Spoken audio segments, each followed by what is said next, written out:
స్వేచ్ఛాపూర్వకముగా ఉండవలనని నీ సమ్మతి లేక ఏమీ చేయుటకు నాకు ఇష్టము లేదు.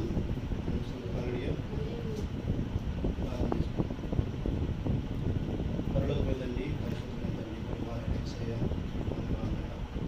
చదవబడిన లేఖను ప్రభా ప్రతి ఒక్కరికి అర్థమైన రీతిలో మీరే వాక్యాలను విడిచిపెట్టించుకుంటారని సమస్తమును మీ చేతులు ఆత్మనించుకుంటూ మీరు తగ్గించుకుంటారు కనుక మేము మీరే పొందుకోమని మేము కూర్చున్నాం. ప్రతి విషయంలో సహసాగించి కాపుదల భద్రకోసం దీవించుకుంటారు. సమస్తమును మీ చేతులు ఆత్మనించుకుంటూ మీరు తగ్గించుకుంటారు. మేము మీరు పొందుకోమని యేసుక్రీస్తున్నాము అని మేము కూర్చున్నాం.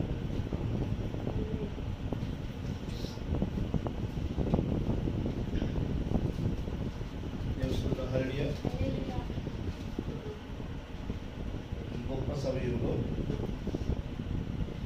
ఉదయకాలంలో ఆరాధన చేసుకుంటప్పుడు దేవుడు మనం ప్రేమించి ఆశీర్వదించాడు. ఆయనకి ముందుగా కృతజ్ఞతలు చెల్లించుకోవాలి. ఎవరు ఎన్ని చెప్పినా ఏది చేసినా చెప్తేనే మనం జీవిస్తాం.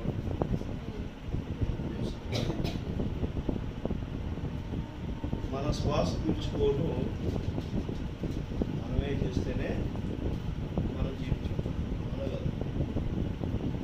మనం చనిపోవాలి, చనిపోకూడదు, ఎలా జీవించాలి, ఎలా జీవించకూడదు, చదువుకోవాలి, ఎలా చదువుకోకూడదు, మనం ఎలా జీవించాలి ఏంటి అనేది మొత్తం కూడా మన ఇష్టం జరుగుతుందని నమ్ముతున్నారా?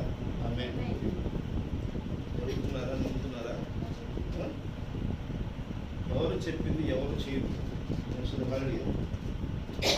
వారికి విషయాలు పరిశీలించి శోధించి తెలుసుకోవాలి. ఆమె ఎందుకు ఇది, ఎందుకు అలా చేయాలి, ఎందుకని అలా చేయాలి మన ప్రతి వారం ఏమనుకుంటున్నాం. మనకి ఒక వస్తువు ఉంది అని అంటే ఉంది, ఇది పోను అని చెప్తున్నాం. అవునా? ఇది పుస్తకం అని చెప్తున్నాం, మరి ఇది మైక్ అని చెప్తున్నాం, ఇది పెన్ను అని చెప్తున్నాం. చెప్తున్నా నేను.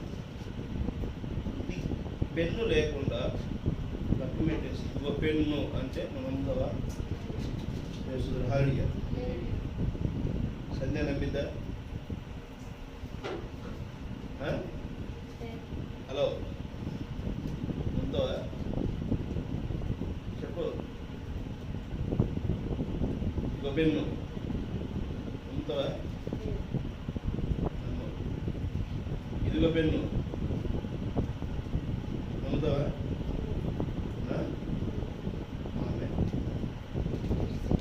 కనబడింది, ఇది పెన్ను అని మనకు తెలిసింది, ఇది రాయగలదని చెప్పేసరి మనకు తెలిసింది, దీని పనితీరు ఏంటో మనకు తెలిసింది, దీన్ని వాడే విధానం ఏంటో మనకు తెలిసింది. అర్థమవుతుందా? ఇప్పుడు నేను బైబిల్ చెప్పిన వాక్యాన్ని చదవడానికి వచ్చి సంఘం పెట్టుకుని బైబిల్ని మనం వెళ్ళిపోవడానికి కాదు చర్చకి వచ్చేది. అవునా కదా? రోజు ఆదివారం ప్రత్యేక కుడికులకు బైబిల్ పెట్టుకుని ఇలా పెట్టుకుని వచ్చి వెళ్ళిపోయేటువంటి రోజులు కాదు అని అంటున్నామా లేదా? అవునా కదా?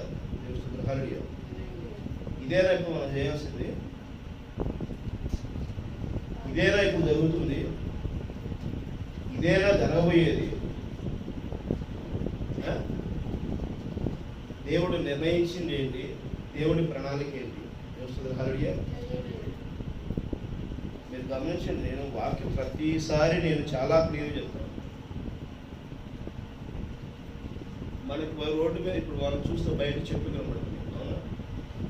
చెట్లు కనబడుతుంది. చెట్టు కనబడుతుంది, కానీ మొదటిగా అదేంటిది? విత్తనం. హల్లెలూయా.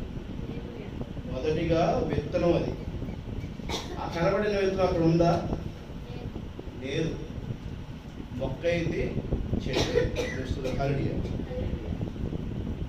చూడండి, దేవుడు ప్రణాళిక ఎలా ఉంటుందో గమనించాలి. ఈ విషయము ఉదయం కూడా మనం మాట్లాడుకున్నాం. చాలా ఏదో మాట్లాడేది. మనకు మారు మనసు అనేది ప్రామాణికం. అది మారు మనసు ప్రామాణికం ఒకళ్ళ చెబితే వస్తుందా? రాదు. ఇదిగో ఫోను, ఇది చూడు, చెప్తున్నాగా, విను. ఉంటావా? విను. ఇదిగో ఫోను చూసావు కాబట్టి రైట్, నిజమే. ఫోన్ అంటే ఏంటిది? ఎంతవరకు పనిచేస్తుంది ఏంటనేది నువ్వు అనుభవించావు. హల్లెలూయా. అర్థమవుతుందా? నేను చాలా సామాన్యతల వాక్యం చెప్పడం కోసం ప్రయత్నం చేస్తున్నాను. దేవుని కృపను బట్టి ఇది ఈరోజు వరకు మధ్య వాక్యం. హల్లెలూయా. ఇది నమ్మండి. నమ్ముట నీ వలనైతే సమస్తము సాధ్యమే. దేవస్తుతుల హల్లెలూయా. నమ్ముట నీ వలనైతే సమస్తము సాధ్యమే. దేవుడు ఉన్నాడు. కనపడట్లేదుగా. పెన్ను కనబడుతుంది, నేను నమ్ముతున్నా. ఫోన్ కనబడుతుంది, నేను నమ్ముతున్నా. పుస్తకం ఉంది, నేను నమ్ముతున్నా. ఇక్కడ మైక్ ఉంది, నేను నమ్ముతున్నా. నేను మాట్లాడుతున్నా, మీరు మనుషులు ఉన్నారు, నేను నమ్ముతున్నా. ఆమేన్. దేవుడు ఇక్కడ ఉన్నాడు, కనబడట్లా. దేవుడు ఇక్కడో ఉన్నాడు, కనబడట్లా. దేవుడు అనే వ్యక్తి కనబడట్లా. నమ్మమంటారు ఎలా? హల్లెలూయా. పెద్ద ప్రశ్న కదా. చాలా జ్ఞానులు, శాస్త్రజ్ఞులు, పండితులు, పామరులకి ఇది పెద్ద ప్రశ్న. ఎంతమంది ఉంటారు? కొంతమంది అయితే దేవుడు లేడు లేడు లేడు అనేటువంటి వాళ్ళు కూడా ఉన్నారు. హల్లెలూయా. దేవుడు ఒక చోట ఉన్నాడు, ఒక రూపంలో ఉన్నాడు, లేకపోతే ఒక గ్రహంకి ఒక ప్రతిమగా ఉన్నాడు, లేదా ఒక ప్రాంతం సుప్ర పరిపాలనలో ఉన్నాడు, లేదా మనం మెచ్చినవాడు, నచ్చినవాడు అని కొంతమంది నిర్దిష్టమైనటువంటి ప్రణాళిక కలిగి ఉంటారు. వారికి అనుకున్న దానికి వారికి రుజువుపరచబడింది. ఆమేన్. అవునా? అందుకని వాళ్ళు అలా అనుకుంటున్నారు. కొంతమంది ఎక్కడ రుజువుపరచేటువంటిది ఇది నిర్దిష్టం కాదు, కానీ దేవుడు ఉన్నాడని చెప్పేశారని కొంతమంది ఏదో ఒక మాటతో నమ్మేస్తున్నారు. దేవస్తుతుల హల్లెలూయా. కానీ అలాగా నీవును నేనును వేగ్గా కనపరచబడలేనటువంటి దానిని, స్వభావం లేని దానిని, మరి స్పర్శ లేనటువంటి వారి దేవుణ్ణి దేవుడని అంగీకరించడంలో సరేనా? హల్లెలూయా. మనం దేవుడు ఉన్నాడు అంటున్నాం. ఎక్కడున్నాడో చూపించాడని అని కొంతమంది అంటారు. దేవుడు లేడని కొంతమంది అంటున్నారు. దేవుడు ఇదిగో ఇక్కడ ఒక రూపంలో ఉన్నాడు, ఒక ప్రతిభలో ఉన్నారు అని చెప్పి కొంతమంది అంటున్నారు. కొంతమంది నేను చేసే క్రియలు చెప్పును కదా నేను దేవుడిని అని చెప్పేశానని అంటారు కొంతమంది. ఇలాంటి వాతావరణం ఉన్నాయి. మనమైతే ఆదివారం చర్చికి వస్తున్నాం. హల్లెలూయా. ఆరాధిస్తున్నాం, స్తుతిస్తున్నాం. కానీ ఇక్కడ దేవుడు ఉన్నాడా లేడా? దేవుడు ఉన్నాడా లేడా? ఆమేన్. దేవుడు ఉన్నాడు. దేవుణ్ణి కనపరచబడాలి. దేవుణ్ణి నువ్వు ఎలా చూసావా లేదా? గత 3-4 వారాల నుంచి మన మధ్య వస్తున్నటువంటి టాపిక్. దేవుడు నీతో మాట్లాడుతున్నాడని నీకు అర్థమవుతుందా అని మా నాన్న నన్ను అడిగినప్పుడు నాకు ఎలా మాట్లాడుతున్నాడని తెలుసుకోవాలి అని అన్నాడు. ఆ రోజు అది చాలా పిక్ స్టేజ్లో మన వాళ్ళకి. అవునా? ఇదే విషయము మన వద్ద ఇప్పుడు మాట్లాడటానికి దేవుడు ప్రేమించి ఆశీర్వదించి దాన్ని క్లారిటీగా ప్రతి వారం తీసుకొస్తాడు. నేనైతే ప్రిపేర్ అయితే మీ వాక్యం చెప్పట్లా. హల్లెలూయా. దేవుడు ఏం చెబుతున్నాడో దానినే నేను చెప్తాను. ఆమేన్. అది ఎప్పుడోనంటే ఈ పిలిపేట మీదకి వచ్చే క్షణంలోనే నేను వాక్యం ప్రిపేర్ అవుతాను. అప్పుడు దాకా రకరకాల ఆలోచనలతో ఉంటాను. నేను ఈ పులిపేట మీద నిలబడినప్పుడు నిజంగా ఈ లోకపరమైనటువంటి ఆలోచన ఏవి నన్ను కాకు. నేను వాక్య ప్రకారంగా ఉంటాను. అప్పుడు నేను ఎవరాజ్యంలో ఉన్నట్టు హల్లెలూయా. అర్థమైంది? ఇప్పుడు ఎవరాజ్యంలో ఉన్నట్టు ఉన్నాడా దేవుడు? ఆమె పరిశుద్ధాత్మ ఆవరింపు. ఇది గ్రహించాలి. దేవుడు హల్లెలూయా. మన మైండ్ సెట్ వేరే రకంగా వెళ్ళకుండా మనం క్లియర్గా మనం దాని గురించి మాట్లాడుతున్నామనంటే అది మన సొంత ఆలోచన కాదు. దేవుడు మనల్ని మాట్లాడిస్తూ ఉండాలి. దేవుడే మాట్లాడుతూ ఉండాలి. దేవుడే మన ఆలోచనల్ని ఒక క్రమబద్ధీకరణలో వెల్లడి చేస్తూ ఉండాలి. ఇవి కొన్ని సందర్భాల్లో తగ్గిపోతాయి. హల్లెలూయా. ఎలా తగ్గిపోతాయి? ఎవరన్నా పక్కకి వెళ్తున్నప్పుడు, ఏదైనా శబ్దం చేస్తున్నప్పుడు, లేకపోతే ఎవరన్నా ఏదో పెదవి చేసినప్పుడు పరిశుద్ధాత్మ పక్కకి వెళ్ళిపోతుంది. వాక్యం చెప్పడం. హల్లెలూయా. అప్పుడు పరిశుద్ధాత్మ పక్కకి వెళ్ళిపోయినప్పుడు ఏమవుతుంది? నా సంఘంలో నేను చెప్పింది వినాలి. నేను రోజు ఉదయం సాయంత్రం పనిచేస్తున్నాను. నేను చెప్పేవి మీకోసం ప్రార్థన చేస్తున్నాను. మీరు దశమ భాగాలు ఇవ్వాలి. మీరు నేను చెప్పినట్టే వినాలి. నేను మీ మీద ఇంటికి రాగానే నాకు సలహాలు చేయాలి, స్తుతించాలి, ఆరాధించాలి, గొప్పగా నన్ను పొగడాలి అని నేను చెప్పడం మొదలు పెడతా. అర్థమవుతుందా? ఈరోజు సంఘాలు ఏ పరిస్థితులు ఉన్నాయో ఇవి చెప్పడం మొదలు పెడతాం. కానీ నిజంగా వాక్యం ఏం చెబుతుందో దానిని చెప్పేటువంటి పరిస్థితి ఎక్కడ కోల్పోతున్నాం మనం? పరిశుద్ధాత్మని మన మీద లేకపోవడం వల్లనే కోల్పోతున్నాం. పరిశుద్ధాత్మ ఎలా ఉంటుంది? నిన్ను ఎప్పటికప్పుడు సరిచేసేదిలా ఉంటుంది. ప్రవక్త చెప్తున్నాడు ఈ విషయంలో, దేవుని మర్మమై ఉన్న క్రీస్తు బయలుపరచబడిను వర్తమానంలో. చూడండి, దేవుడు తను తాను తెలుసుకొనిచున్నాడు. దేవుడు తను తాను తెలుసుకొనిచున్నాడంట. దేవుడు స్వరూపం లేని వ్యక్తి. అనగా మొదటి అధ్యాయంలో మనము మాట్లాడుకుంటాం, చూస్తాం. ఏం చదువుతాం ప్రతిసారి? అది వాక్యములను వాక్యమని ఎవరి వద్దను వాక్యమై దేవుడు ఆయన. హల్లెలూయా. అక్కడ స్వరూపం లేదు. అది వాక్యం అంటే శబ్దమై ఉంది. ఆమేన్. ఆ శబ్దం ఎవరి దగ్గర ఉంది? దేవుడి దగ్గరే ఉంది. ఆ శబ్దం ఎక్కడైతే వ్యాపించి ఉన్నదో అక్కడే దేవుడు ఉన్నాడు. హల్లెలూయా. ఆయన ఎలా ఉన్నాడు అనేది ఆయన కనపరచబడట్లా. ఆమేన్. నిన్ను నువ్వు చూసుకున్నట్టుకి నువ్వు కనపరచబడాలంటే నీకు అర్థం కావాలి. అర్థమవుతుందా? నిన్ను నువ్వు చూసుకోవాలంటే అర్థం కావాలి. కానీ నీ క్రియలు, నీ ఆలోచనలు, నీ హావభావాలు, నీ ప్రవర్తన ప్రతిదీ ఎప్పటికప్పుడు కనపరచబడాలంటే నిన్ను నువ్వు చూసుకోలేవు. నీ కన్నును నువ్వు చూసుకోలేవు. నీ కన్నుతో నువ్వు నీ కన్నును చూసుకోలేవు. ఆమేన్. ఇది వాస్తవం కాదా? ఇది వాస్తవమే కదా. దేవుడు కూడా తను తాను చూసుకున్నట్టుకు అసాధ్యమై ఉంది. ఎందుకంటే దేవుడు విశ్వం మొత్తం వ్యాపించి ఉన్నాడు. ఆమేన్.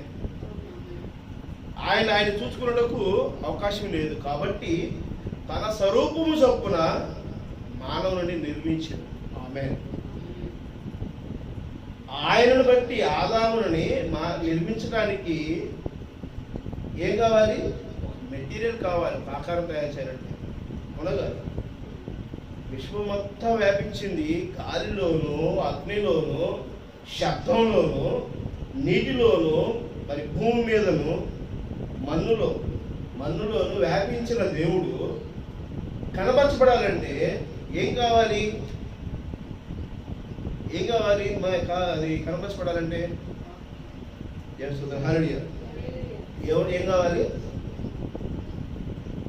కనపరచబడాలంటే? ఒక ఘన పదార్థం కావాల్సి ఉంది. దేవుడు హల్లెలూయా. స్థిరత్వం కలిగినటువంటి పదార్థం కావాల్సి ఉంది. అది ఒక ఇనుముతో తయారు చేస్తే, మనిషిని ఇనుముతో తయారు చేస్తే మరలా అది స్వభావం ఎలా ఉంటుంది? తుప్పు పట్టేదిలాగా. కాలం చేతిలో ఉండదు. అది ఇనుము కాలం చేతిలో ఉండదు, బంగారము కాలం చేతిలో ఉండదు, ఇంకోటి కూడా కనుమ ఏదైనా సరే లోహము కాలం చేతిలో ఉండదు. కాలం చేతిలో మరణం రావాలి. అర్థమవుతుందా? కాలంతో మరణం రావాలి. మరి అది దేనితో సాధ్యమవుతుందని అంటే ఎవరు గొప్పగా మన్నుతోనే చేయాలని నిర్ణయించాడు. అర్థమవుతుందా? మట్టితో తీసిన మనిషిని నిర్మాణం చేసిన మనిషి మరలా మట్టిలోనే కలిసిపోవటం అనేది ఒక అద్భుత ప్రక్రియ. నీకు ఇక్కడ చర్మం కనబడుతుంది, అవునా కదా? దేవసుద్రహాలుడియా, ఈ చర్మము కాలిస్తే వాసన వస్తుంది,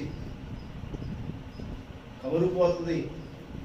మరి అలాగే ఈ చర్మాన్ని నువ్వు పోస్తే రక్తం వస్తుంది, సాగదీస్తే సాగిద్ది. చర్మాన్ని ఎండబెట్టి చెప్పులు కూడా చేయొచ్చు, అవునా కాదు? కానీ కానీ నువ్వు మట్టిలో పూడిస్తే ఆ చర్మం అర్థమవుతుందా? తోలు చర్మం కలిగినటువంటి చెప్పులు ఉన్నాయా? లేవు? ఉన్నాయా? ఉన్నాయి. ఇప్పుడు తోలు చర్మం కలిగినటువంటి చెప్పులు వేసుకుని తిరుగుతున్నాం. బ్యాగులు ఉన్నాయి, బెల్టులు ఉన్నాయి, మరి పర్సులు ఉన్నాయి, రకరకాలుగా ఉన్నాయి. అవే తోలు భూమిలో పాతి పెడితే ఉండట్లేదే?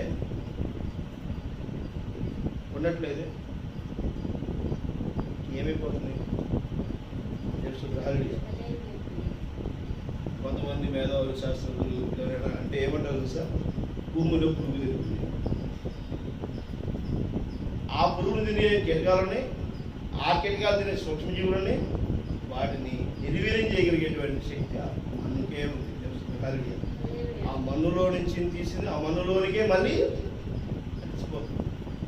దానిని మనం కనపరచడానికి ఒక వస్తువు చేస్తే ఉంటుంది, కానీ అది భూమిలో పాతి పెడితే ఏమవుతుంది? కనుమరుగైపోతుంది. దేవసుద్రహాలుడియా, అలాగనే విత్తనం కూడా కనుమరుగైపోతుంది, కానీ జీవం వస్తుంది. ఆమేన్. ప్రభువైన యేసుక్రీస్తు కూడా సిలువలో నుంచి తీసి కూర్చోబెట్టినప్పుడు, ఆయన గృహలో బంధించినప్పుడు 3 రోజుల తర్వాత ఆయన కనుమరుగైపోయాడు. ఆమేన్. మరలా ఆయన కనబడ్డాడు 3వ రోజు. నేను మీలాగే శరీరం కలిగి ఉన్నాను చూడండి, మీరు పెట్టింది నేను తినగలుగుతాను చూడండి, మీతో నేను మాట్లాడుతున్నాను. ఇదే కదా స్వభావం.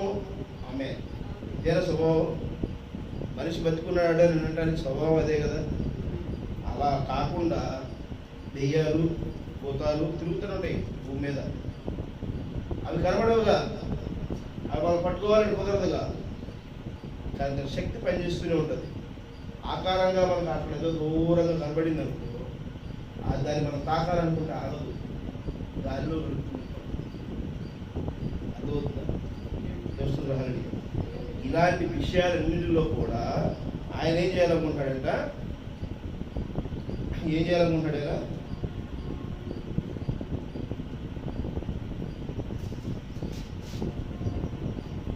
14వ వచనంలో, నీ ఉపకారము బలవంతమును చేతనైనట్టు కాక స్వేచ్ఛాపూర్వకముగా ఉండవలనని నీ సమ్మతి లేక ఏమీ చేయుటకు నాకు ఇష్టము లేదు. అర్థమవుతుందా? నువ్వేం చేయాలంట? నీ సమ్మతితోనే, నీ సమ్మతి ఏమీ చేయుటకు నాకు ఇష్టం లేదు. నీ సమ్మతి లేక ఏమీ చేయుటకు నాకు ఇష్టం లేదు. హల్లెలూయా. అర్థమవుతుందా? నువ్వు అంగీకరించకపోతే నేనేం చేయను. అర్థమవుతుందా? నిన్ను నేను ఏమంటాడు దేవుడు? నిన్ను నేను పని చెయ్యి అని నేనేం చెప్పట్లా. నీకు ఇష్టమైతే చెయ్యి, ఇష్టం లేకపోతే చేయబావు. ఎందుకంటే దేవుడు తన ఇష్టమైన తన స్వరూపాన్ని కనబరచబడుటకు మన్నుగా మన్నుని ఒక నిర్మాణంలో తీసుకొచ్చాడు. అర్థమవుతుందా? ఇంకా ముందుకు వెళ్ళొచ్చా? మన్నుగా తీసి మన మన్నునికి ఒక నిర్మాణం చేసి ఆయన ఆదామును సృష్టించాడు. ఆదాము ద్వారా మనల్ని ఏం చేశాడు? కనపరచబడ్డాడు. దేవుడు ఆదాము నువ్వు ఆ చెట్టు కాయలు తినకు అని చెప్పాడు. అవునా? తింటే నిన్ను శిక్షిస్తానని చెప్పలే ఆయన. అక్కడ ఎన్నిటి మీద నీకు హక్కు ఉందో ఆ చెట్టుకాయలు తినబాకని చెప్పాడు. ఆ చెట్టుకాయలు ఏంటనేది వర్తమానికులు తెలుస్తుంది. దేవుడు ఆ కాయ ఏంటనేది వర్తమానికులు తెలుస్తుంది. మరి ఆ కాయ తినొద్దన్నప్పుడు తినడం వలన జననం అనేది, గర్భఫలం అనేది రావడం స్టార్ట్ అయింది. అవునా కదా? గర్భఫలం రావడం అనేది అక్కడ స్టార్ట్ అయింది. జననం అనేది అక్కడ స్టార్ట్ అయింది. జననం స్టార్ట్ అయింది కాబట్టి మరణం అనేది తెలుస్తుంది. లేకపోతే ఆదాముకి మరణం లేదు. 1000 సంవత్సరాల వరకు మరణం లేదు. తన సంపూర్ణ దినం వరకు కూడా దేవుని దృష్టిలో ఒక దినము, మన దృష్టిలో 1000 రోజులు, 1000 సంవత్సరాలు. ఆ 1000 సంవత్సరాల పరిపాలన ఈ భూమి మీద నెరవేర్చబడటం కోసమే దేవుడు ప్రణాళిక దిగి ఉన్నాడు. ఆమేన్. ఆ క్రమంలోనే ఇప్పటి వరకు 6000 సంవత్సరాలు పైబడి జరిగిపోయింది. దేవుని హల్లెలూయా. ఇప్పుడు 1000 ఏళ్ల పాలన మన భూమి మీద జరగవలసి ఉన్నది. దేవుని హల్లెలూయా. ఈ వధువు క్రీస్తును గమనించడం కాదు, క్రీస్తుని ఎరిగి ఉండడం కాదు, క్రీస్తుని కనపరచబడాలి. ఆమేన్. అర్థమవుతుందా? క్రీస్తును కనపరచడమే క్రీస్తు రెండో రాకడ.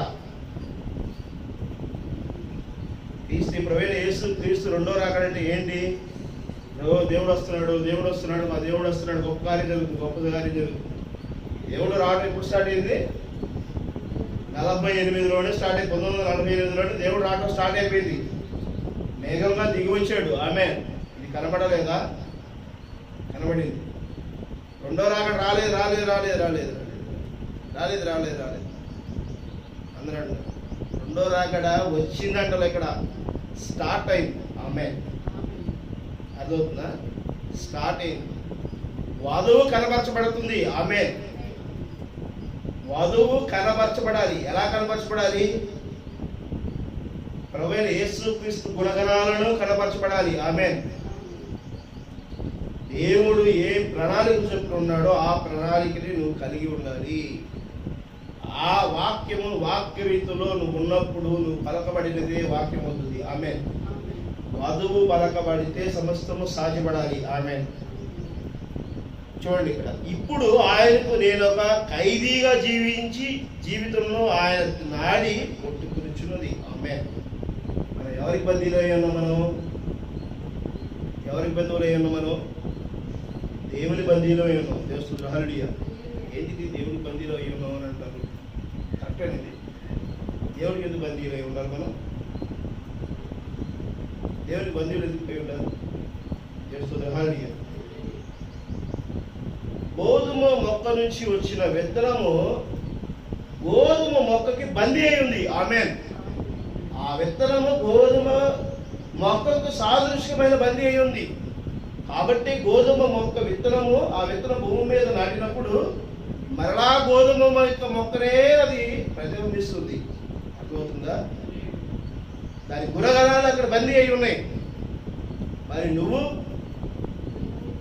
దేవుని యొక్క సాదృశ్యంలో ఉన్నావని చెప్పారు అనుకుంటున్నప్పుడు నీ గుణగణాలు అక్కడ బందీ అయి ఉన్నాయా? చూసారా? గమనిస్తున్నారా? ఇక్కడ నీ గుణగణాలు, నీ నీతి, నీ యథార్థత, నీ మాట, నీ క్రియలు, నీ ఆలోచనలు, నీ ప్రవర్తన, నీ సాదృశ్యత, నీ వ్యక్తబాటు, నువ్వు ప్రవచించేది, నువ్వు సువార్త చేసేది, నీ యొక్క ప్రతి ఒక్క చర్య కూడా ఎవరికి ఆ నామంలో బందీ అయి ఉంది? ఏ నామంలో బందీ అయి ఉంది? యేసుక్రీస్తు నామంలో బందీ అయి ఉంది. దేవుడు హల్లెలూయా. ఆమేన్. అర్థమవుతుందా? ప్రవక్తని చాలా క్లియర్గా మనం చెప్తున్నాడు, మనం బందీ అయి ఉండాలి.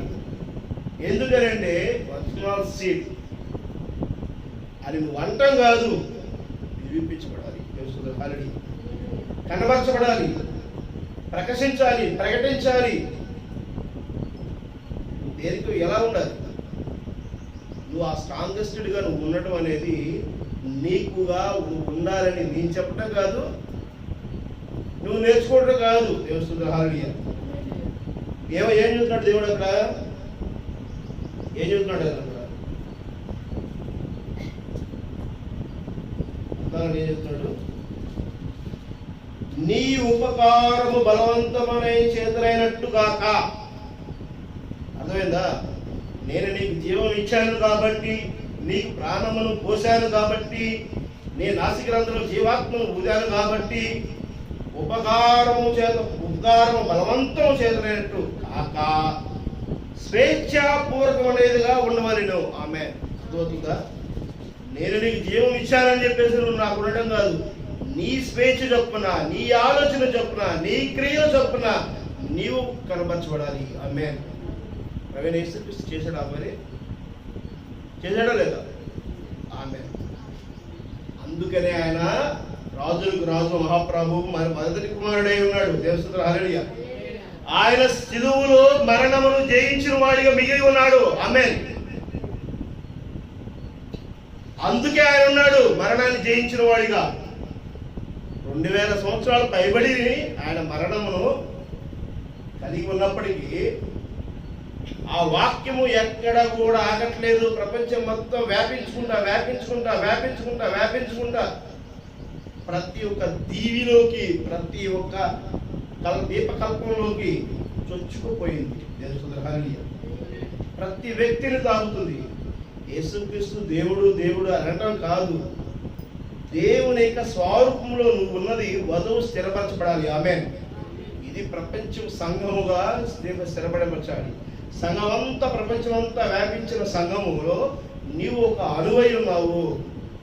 నీవు కూడా ఆ స్వభావం కనబడించబడినప్పుడు నిజముగా నువ్వు సాదృశ్యమైనటువంటి క్రీస్తుకి మరి సాదృశ్యమైనటువంటి వ్యక్తిగా ఉంటావు. దేవస్తుతులు హల్లెలూయా. నువ్వు సాదృశ్యమైన క్రీస్తుగా ఉన్నప్పుడు ఏమవుతుంది? క్రీస్తు రాకడ కాదా అది? ఆమేన్. క్రీస్తు రాకడా కాదా? రెండో రాకడా కాదా? మరి ఇక్కడ రెండో రాకడ ఎక్కడుంది? రెండో రాకడ నీలో నాలోనే ఉంది. ఆమేన్. రెండో రాకడ ఎక్కడుంది? నీలో నాలోనే ఉంది. పరలోక రాజ్యం ఎక్కడుంది? నువ్వు మరి రాజ్య పరిపాలన చేసేదాన్ని బట్టి ఉంది. ఆమేన్. ఆయన స్వభావం ఏం చెప్తుంది అక్కడ? యోహాను 10వ అధ్యాయం 28వ వచనం చదవండి. యోహాను సువార్త 10వ అధ్యాయము 28వ వచనం.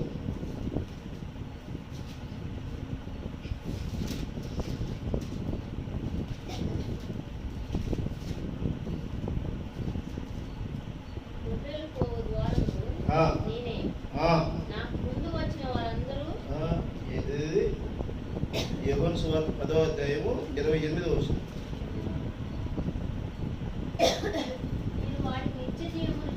వాటికి నిత్య జీవం ఇచ్చుచున్నాను కనుక అవి ఎన్నటికీ నశింపవు. ఎవడను వాటిని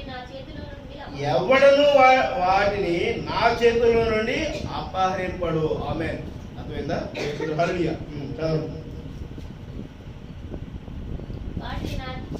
వాటిని నాకు ఇచ్చిన నా తండ్రి అందరికంటే గొప్పవాడు కనుక నా తండ్రి చేతిలో నుండి ఎవడను వాటిని అపహరింపలేడు. ఆమేన్. నేను తండ్రిని ఏకమై ఉన్నామని వారితో చెప్పిన. దేవస్తుతులు హల్లెలూయా. అర్థమవుతుందా? నువ్వు ఒరిజినల్ సీడ్ అయితే, దేవునికి సాదృశ్యమైనటువంటి వాడివైతే, దేవుని స్వరూపాన్ని నువ్వు నిజముగా కనబరిచేవాడివైతే, నువ్వు ఎక్కడోడివి? నువ్వు ఆ తండ్రిలో నువ్వు ఆవరించిన వాడివి. నేను తండ్రిను ఏకమై ఉన్నామని వారితో చెప్పిన. దేవస్తుతులు హల్లెలూయా. వాక్యము దేవుడు ఏకరీతిలో ఉన్నాడనేది అక్కడ కనబరచబడింది యేసుక్రీస్తు ద్వారా.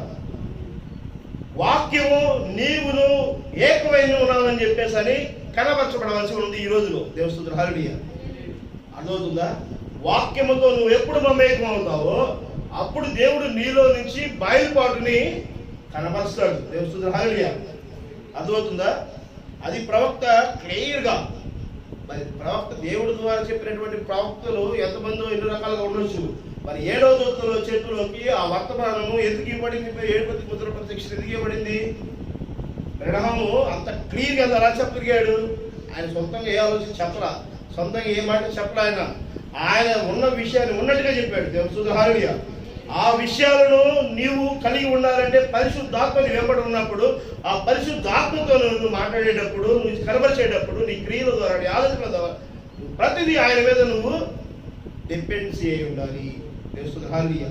ఆయనలో ఐక్యమై ఉండాలి. ఈ లోకంలో వాటి కోసం ప్రయాసపడక మీరు నా దగ్గరికి రండి అని చెప్తున్నాడు. దేవుని హల్లెలూయా. మీకు కలిగిన యావత్ చింత నాకు ఇవ్వండి అంటున్నాడు. నా మీద మోపండి, నేను చూసుకుంటా అంటాడు. నీకు కష్టం వచ్చిందా, వ్యాధి వచ్చిందా, నా దగ్గర మోపు. నీకు డబ్బు సమస్య ఉందా, నా దగ్గర పెట్టు. నీ యొక్క ఆర్థిక విధానాల కోసం నా దగ్గర పెట్టు. నేను ఇస్తానని చెప్పట్లా, నా దగ్గర పెట్టవి. నా పిల్లలకి ఎప్పుడు ఏమి ఇవ్వాలో నాకు తెలుసు అంటాడు. తెలుసు. హల్లెలూయా. ఇలా పొందుకున్న వారే ప్రపంచంలో కోట్ల కోట్లు సంపాదించుకున్నవారు. అర్థమవుతుందా? వారు ఏది కొనాలో, ఏది తీసుకోవాలో అది తీసుకుంటున్నారు. షాప్లో గోల్డ్ అని వస్తువులు ఉంటాయి.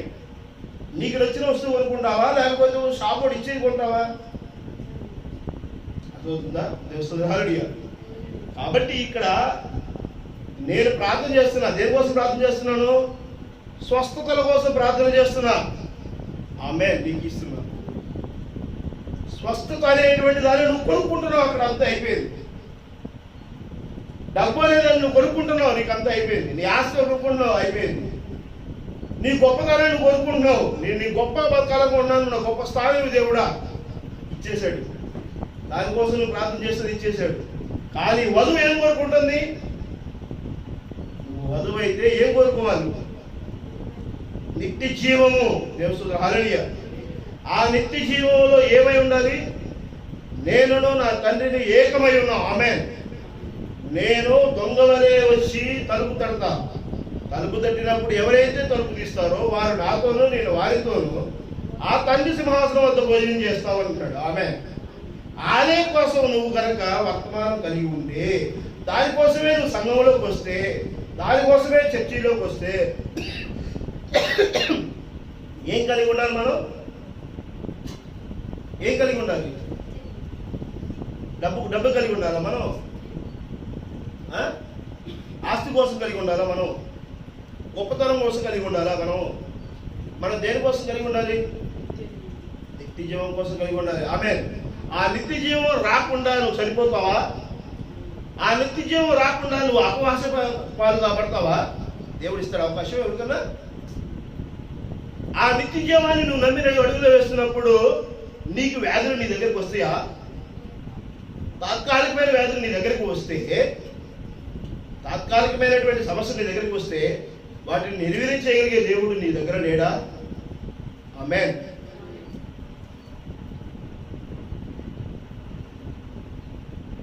అర్థమవుతుందా? మనం ఎక్కడ ఏ ఆలోచనలతో మనం పడిపోతున్నామో, ఆయన నీకు ఒక ఖైదీగా జీవించే జీవితం ద్వారానే ఆయన నాడి కొట్టుకునిచున్నది. నీవు ఆయన ప్రేమ ఖైదీవి. ప్రపంచము నిన్ను ఎగతాళి చేయొచ్చును, బయటకు రా అని నీ పిలవచ్చును, నువ్వు వెళ్ళగలవు, కానీ బందీవి నువ్వు. ఆమేన్. సాయంత్రం పార్టీ ఉంది, అందరం చాలా ఖుషి అవుదాం, రా మందేద్దాం, ఒక క్వార్టర్ మంచిగా మనం రికార్డింగ్ డాన్స్ పెట్టుకుందాం. వెళ్తావు నువ్వు? నిన్ను అలా జలస చేయమని చెప్పాడు దేవుడు. వెళ్ళట్లేదే నువ్వు. చాలా మంది వాక్యం చదివే వాళ్ళు వెళ్ళరే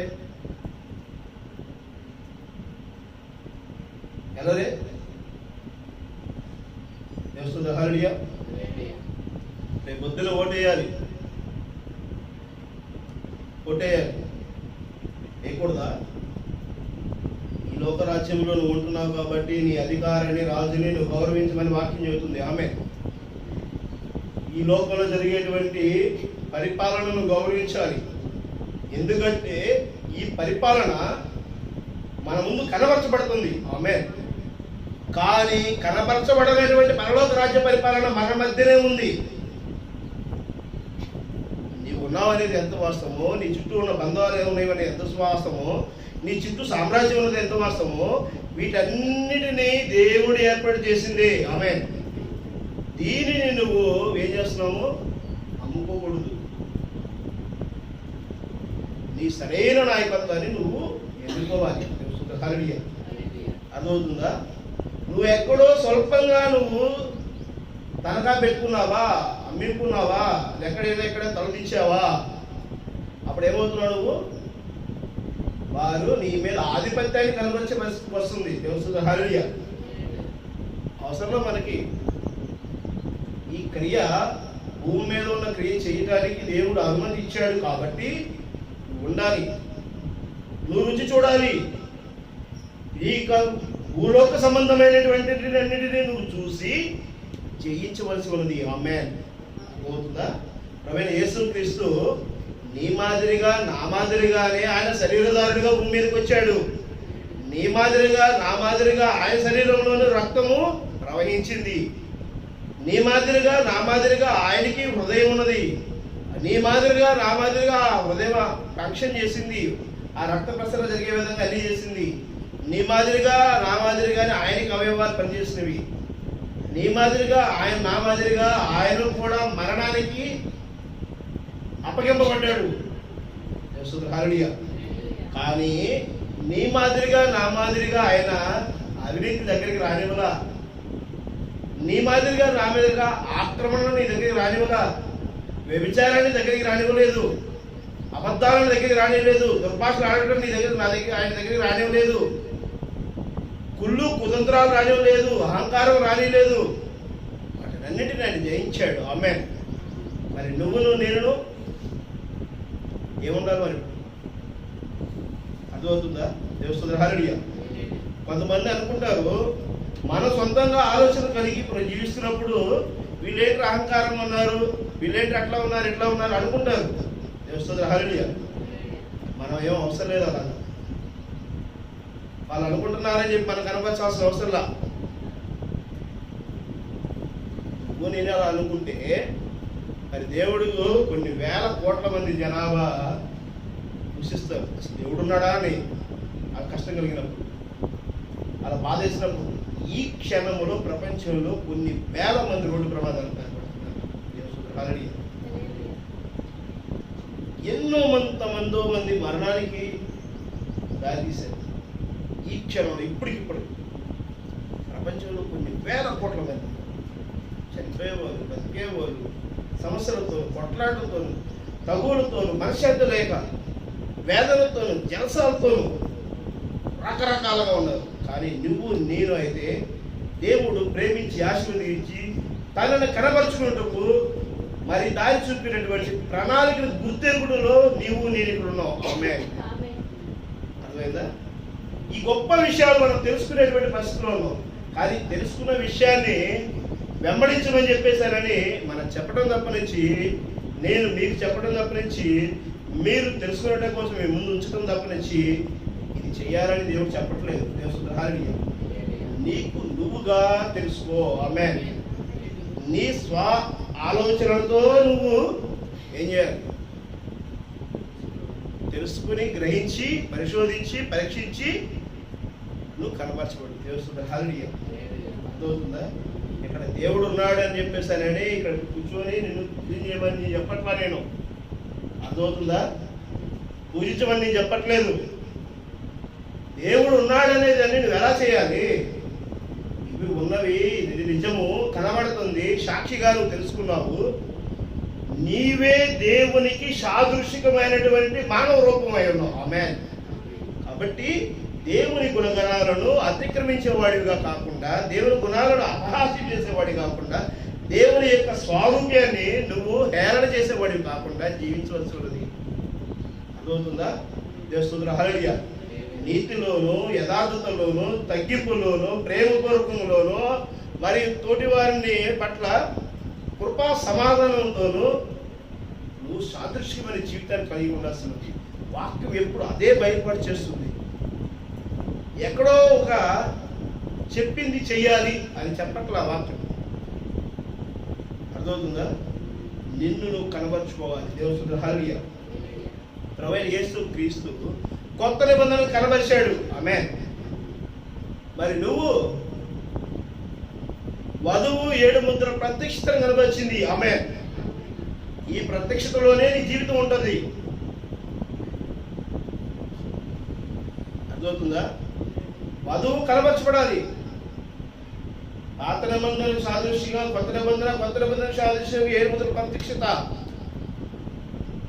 7 ఉరుములు పలికిన సంగతులను గైకొని దానిని నీలో కనపరచబడి వస్తున్నది అమ్మే. అర్థమవుతుందా? దేవస్తుతులు హల్లెలూయా. నేను అనుకున్నాను ఈ వాక్యము చాలా చిన్న వాక్యమే కదా, ఒక 15-20 నిమిషాలు అయిపోయిద్దేమో అనుకున్నాను. దేవస్తుతులు హల్లెలూయా. అవలేదే, చాలా టైం పట్టింది. ఇంకా మన పావంతో కూడా వదలా ఈరోజు మనం మాట్లాడాలనుకున్న విషయం. దేవస్తుతులు హల్లెలూయా. మరి చూడండి, అంటే దేవుడు కనపరచబడటం అనేది గ్రహించగలిగితే మనం దేవునిలో మమేకమవుతాం. దేవస్తుతులు హల్లెలూయా. ఫిలిప్పీయులు 1వ అధ్యాయము 15వ వచనం చూడండి.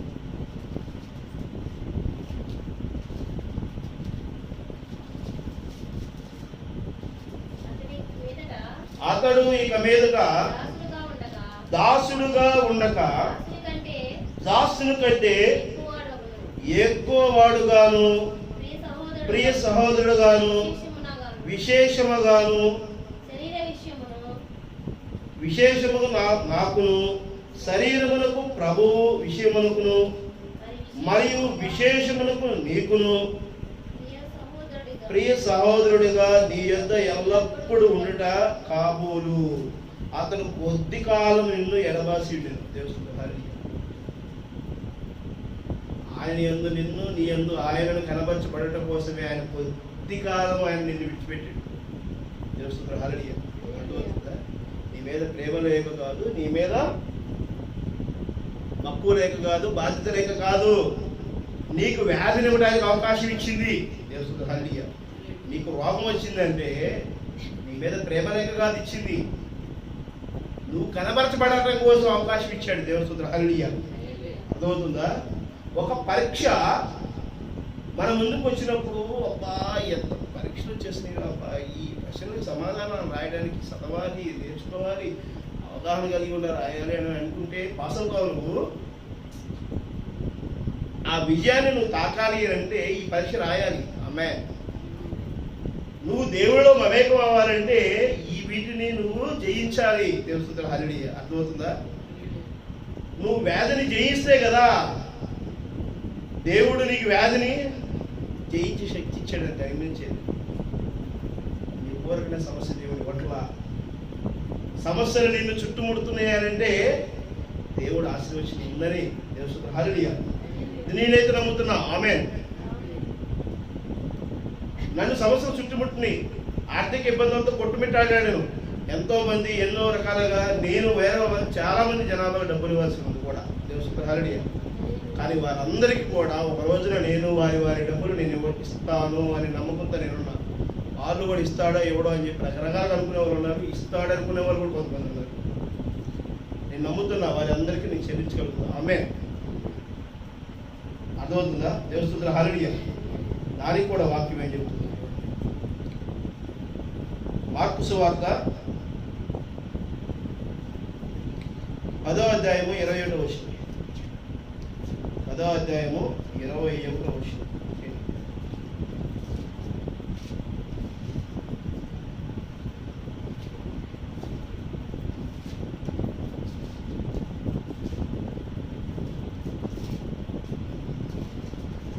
మార్కు సువార్త 10వ అధ్యాయము 21వ వచనం. దీనికి సంబంధించి ఎంతకాలమైనదని వారి తండ్రిని అడగగా అతడు బాల్యము నుండియే అది వారి నాశనము చేయవలని తరచుగా. మార్కు సువార్త 10:21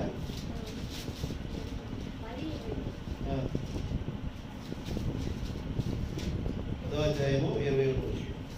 యేసు అతన్ని చూసి అతన్ని ప్రేమించి నీకు ఒకటి కొదవగానున్నది. నీకు ఒకటి కొదవగానున్నది. నీవు వెళ్ళి నీవు కలిగి ఉన్నవన్నీ అమ్మి పేదలకిమ్ము, పరలోకమందు నీకును ధనము కలుగును. నీవు వచ్చి నన్ను వెంబడించమని చెప్పాను. దేవుడు ఆల్రెడీ ఎవరికి చెప్పాడు ఆ మాట? ఎవరు చెప్పాడు? పౌలు చెప్పాడు. దేవుని హల్లెలూయా.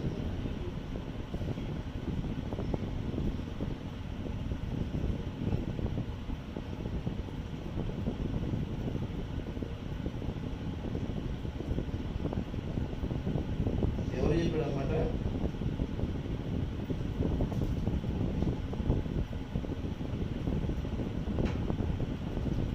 ఆయన అడుగుతాడు అతను ఏమని,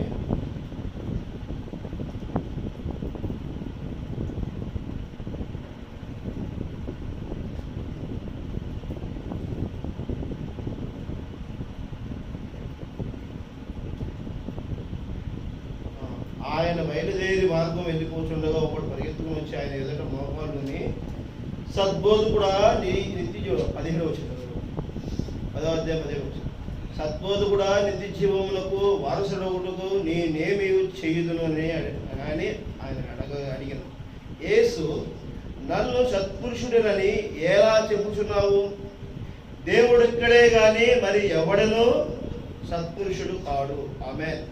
నరహత్య చేయవద్దు, వ్యభిచరించవద్దు, దొంగలింపవద్దు, అబద్ధ సాక్ష్యము పలకవద్దు, మోసపుచ్చవద్దు, నీ తల్లిదండ్రులను సన్మానింపము అను ఆజ్ఞను నీకు తెలియదు కదా అని అతనితో చెప్పు. అందుకు అతడు, బోధకుడా, బాల్యము నుండి ఇవన్నీ అనుసరించుచునే ఉండుని అని చెప్పాను. దేవుని హల్లెలూయా. బాల్యం నుంచి ఎన్ని చేస్తున్నాడంట, నీతిమంతుడిగా ఎన్ని ఉన్నాయి. ఏమన్నాయన్నా? దేవుడు ఒక్కడే, దొంగలించకుండా, అబద్ధాలు సాక్ష్యం పలకుండా, మోసగించకుండా, తల్లిదండ్రులను సన్మానిస్తూ ఆయన చెప్పిన ఆజ్ఞలన్నీ పాటిస్తున్నాడు. కానీ పరలోక రాజ్యానికి మార్గం ఏంటని చెప్పాడు. దానికి దేవుడు ఏం చెప్తున్నాడు? యేసు చెప్తున్నాడు. యేసు అతన్ని చూచి అతన్ని ప్రేమించి, నీవు ఒకటి కొదవగా ఉన్నది, నీవు వెళ్ళి నీకు కలిగి ఉన్నాయని అమ్మి పేదలకి పరలోకమందున నీకు ధనములు కలుగును అని నీవు వచ్చి నన్ను వెంబడించమని చెప్పాను. అతడు మీలాగా మిగుల ఆస్తి గలవాడు కనుక ఆ మాటకు ముఖము చిన్నబుచ్చుకొని దుఃఖపడుచు వెళ్ళిపోయాను. అప్పుడు యేసు చుట్టూ చూసి, ఆసక్తి గలవారు దేవుని రాజ్యములు ప్రవేశించుట ఎంత దుర్లభమని అతని శిష్యులతో చెప్పాను. ఆయన మాటలకు శిష్యులు విస్మయము పొందిరి. అందుకు యేసు తిరిగి వారితో ఇట్లనెను, పిల్లలారా, తమ ఆస్తి యందు నమ్మిక ఉంచువారు దేవుని రాజ్యములో ప్రవేశించుట ఎంత దుర్లభము. ధనవంతుడవు దేవుని రాజ్యములో ప్రవేశించుట కంటే ఒంటి వారి బెజ్జములో ఒంటే సూది బెజ్జములో దూరుట సులభము అంటాడు. చూసారా? సూది బెజ్జంలో నుంచి ఉంటే దూరటం సులభం అంట. పరలోక రాజ్యంలోకి వెళ్ళటం అనేది ఎంత విశ్వాసం కావాలి. హల్లెలూయా. నీ దగ్గర ఉన్న డబ్బులు పనిచేసే అని చెప్పేసి అంటే, ఇన్ని చేసిన వ్యక్తి ఆ డబ్బు పంచడానికి ఇష్టపడాల, ఆస్తి పంచడానికి ఆయనకి ఇష్టపడాల, మొహం చిన్నపుచ్చుకుని వెళ్ళిపోయాడు. తెలుస్తుంది. హల్లెలూయా. మనం కూడా అలానే ఉన్నాం కదా. అర్థమవుతుందా? ఈ రోజున డబ్బు మీదో, ఆస్తి మీదో, సంపాదన మీదో, డబ్బు మీద ఏదో ఒక సందర్భంలో మనము అక్కడ మిగిలిపోతున్నాం. తెలుస్తుంది. హల్లెలూయా. అక్కడ ఉండటం వల్లనే మనం కోల్పోతున్నాం. తెలుస్తుంది. హల్లెలూయా. సంపాదించే విషయంలో నేను అందుకనే డ్రాప్ అయిపోయింది. అర్థమవుతుందా? నేనైతే సంపాదించేటప్పుడు మంచి అవకాశాలు ఉన్నాయి. ఏది నీతిగానే, అవినీతి కాదు. నేను సంపాదించేందుకు నీతిగానే సంపాదించాను. కానీ నేను డ్రాప్ అవడం వల్ల నా చుట్టూ ఉన్న వాళ్ళు ఆర్థిక ఇబ్బందులు ఎదుర్కొన్నారు. దేవుని హల్లెలూయా. నేనే కాదు, వారు కూడా ఎదుర్కొన్నారు ఇప్పుడు. కాబట్టి కొన్ని పరిస్థితుల ప్రభావం, కరోనా సంబంధించిన సమస్యలో డ్రాప్ అవడం వల్ల సమస్యలు పడ్డారు. కాబట్టి నన్ను నమ్ముకున్న వాళ్ళు, నా పక్కన ఉన్న వాళ్ళు కూడా ఆర్థిక ఇబ్బందుల్లోకి రావడానికి మరి ఎట్లాగా రావచ్చు? వాళ్ళు నమ్మి అడిగేశారు. వారికి ఆర్థిక ఇబ్బంది కలిగే విధంగా ఉంటే మనం వదిలేయచ్చా? చేస్తుంది. హల్లెలూయా. వదిలేలేము. వారికి ఏం కావాలో అది వారికి దేవుడు ఇవ్వడానికి సిద్ధమన్నాడు. ఆమేన్. అర్థమవుతుందా? నాకు తెలుసు అది దేవుడు ఖచ్చితంగా ఏర్పాటు చేస్తాడు. వారికి ఏం కావాలో అది ఏర్పాటు చేస్తాడు. దేవుని చిత్త ప్రకారము నెరవేర్చబడటానికి దేవుడు నన్ను వాడుకుంటాడు. ఆమేన్. ఎక్కడ కూడా కొదవైతే ఉండదు. తెలుస్తుంది. హల్లెలూయా. ఎవరెవరి క్రియలు చెప్పున వారి జీతం ఇచ్చారు. అది దేవుడు చెప్పింది ఖచ్చితంగా నెరవేర్పు జరుగుతుంది. దేవుని చొప్పున, దేవుని మాట చొప్పున, దేవుని క్రియలు చొప్పున, దేవుని యందు విశ్వాసంతో మనం అడుగులు వేసేటప్పుడు మనం ఆ విధమైనటువంటి సౌలభ్యాన్ని కలిగి ఉంటాం. దేవుని హల్లెలూయా. మరి మార్కు సువార్త 16వ అధ్యాయము 16వ వచనం 16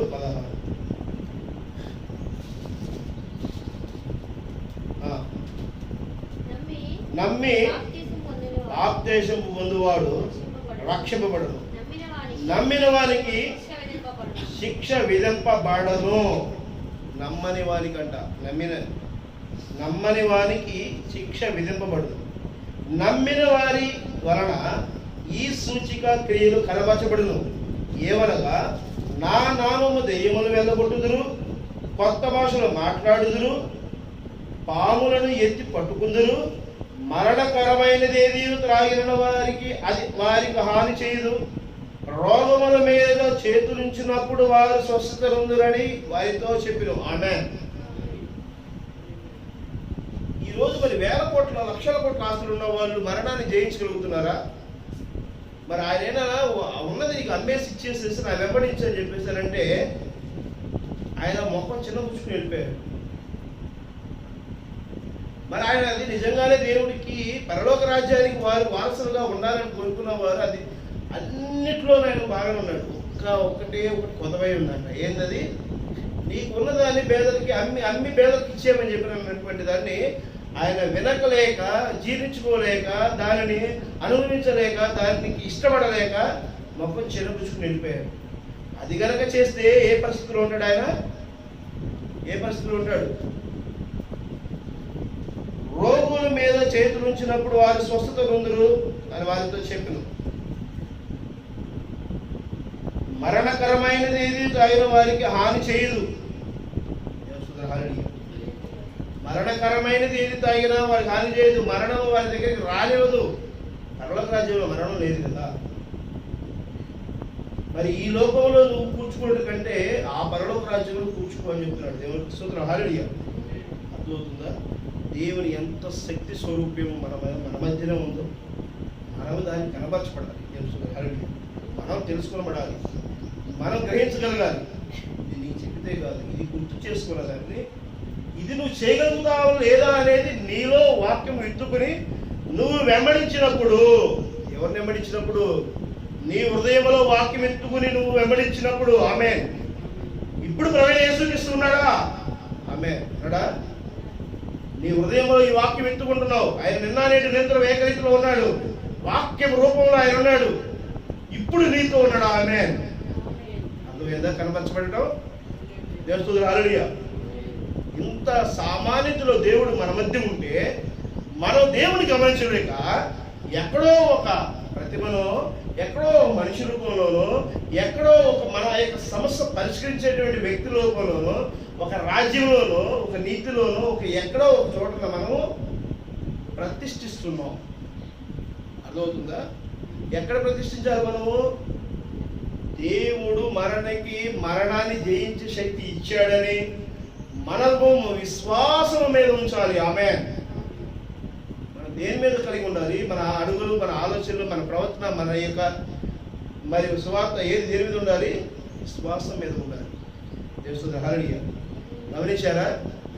నేను చెప్పింది యాస్టీజ్గా మీకు గమనించడం కాదు, కానీ పరిశుద్ధాత్మ మీ మనసులలో ఏది విత్తుతుందో దానిని బయలుపరచబడుతున్నకు దేవుడు నిర్ణయించి ఉన్నాడు ఈ సమయంలో. దేవుని హల్లెలూయా. వధువు క్రీస్తుని కనబరిచేలా జీవించడమే క్రీస్తు రాకడకు నిదర్శనం, రెండో రాకడకు. అది ఎప్పుడు బయలుపరచులో అది ఎవరు చెప్పలేదు. నిన్న నేడు నిరంతరం ఏకరీతిలో దేవుడు ఉన్నాడనే విషయాన్ని నేను గ్రహించగలిగేటువంటి స్థితే ఇక్కడ దేవుడు మనల్ని జీవించాడు. దేవుని హల్లెలూయా. ఈ విషయాలు మనం కనుక్కొని మనం దేవునికి సాదృశ్యమైన జీవితంలో మనం కలిగి ఉండటం కోసం, ప్రకాశించడం కోసం, వెంబడించడం కోసము దేవుడు మనం అందించాడు. దేవుని హల్లెలూయా. ప్రార్థన చేస్తున్నాం.